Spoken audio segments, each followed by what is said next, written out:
Hello everyone, welcome back to 366 Days of Hope. My name is Pearl and I'm here to share our next topic, which is vitamin B2, riboflavin.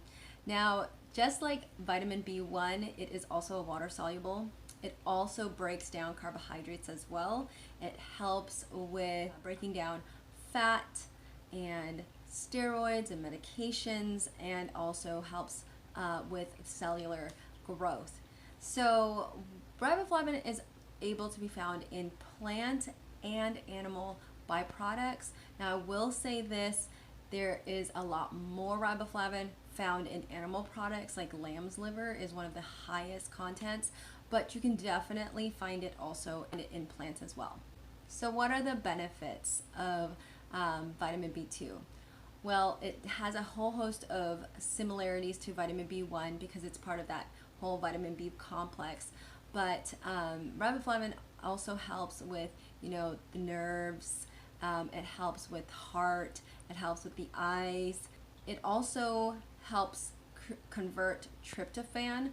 And tryptophan is actually a really essential amino acid which you cannot build in the body. You actually have to obtain it from foods that you eat, and so therefore vitamin B2 takes that tryptophan and converts it to niacin, which is a vitamin B3, and we'll discuss that in the following video. And like I said, tryptophan is an essential amino acid which is responsible for creating specific neurotransmitters like serotonin and also melatonin. It also helps with absorbing and activating iron, folic acid, and B1, B3, and B6. In regards to riboflavin deficiency, it's actually very rare, mainly because riboflavin is in a lot of the different foods that you eat, and you should be able to consume it on a daily basis because your body does not retain it. It only can access it through what you consume. There are two, I guess you could say, groups of what those deficiencies may be. The first one would be more affecting your thyroids, and that will cause a lot of hormonal imbalance. The second one is what they call riboflavinosis, which is the term given for people who have a riboflavin deficiency. And so there's like a laundry list of what that looks like. Under that umbrella, you could have like skin rashes, you could have sore throat, you could experience, cracked lips, swelling of the lips, you could experience, degeneration of the liver or the nerves. You could also experience hair loss as well. So what does an excess of riboflavin look like? Well, honestly, it's actually very rare to have an excess of riboflavin because the body, like I said, does not store it in the system. It flushes out any excess, just very similar to vitamin C. You can't really over absorb it because the body has a limit of how much it's able to absorb, and then it just flushes everything out. So when it comes to what prohibits the uptake of vitamin B2, well, there's generally a gastrointestinal issue that could cause that.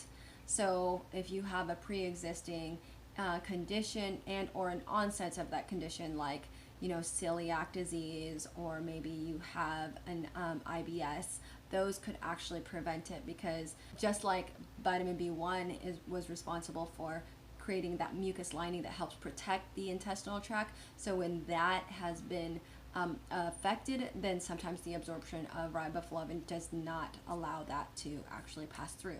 Another thing that can affect the uptake of vitamin B2 are certain medications that are used for depression, gastrointestinal issues, and motion sickness, just to name a few. And it's important to talk to your doctor just to make sure what the side effects are of your medications, especially if it's affecting certain vitamin uptakes. And the last one is chronic alcoholism. It's very similar to vitamin B1, having cut the absorption to 50%. Well, the same thing with riboflavin. It can also affect the uptake of that vitamin as well. So what helps the body uptake vitamin B2?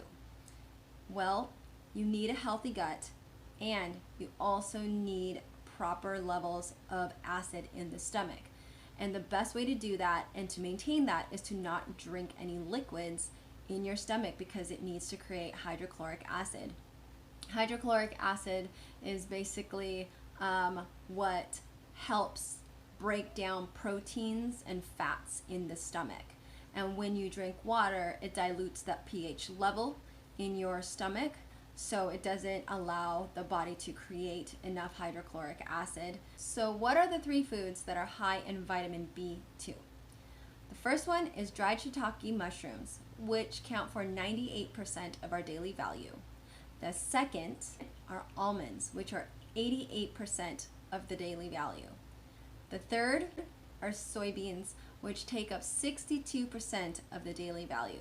So if you consider eating these 3 on a daily, maybe incorporate them somehow in your dishes, you'll be able to have enough riboflavin in your system. Well, with that said, guys, may you live, thrive, and be healthy. See you next time. Bye!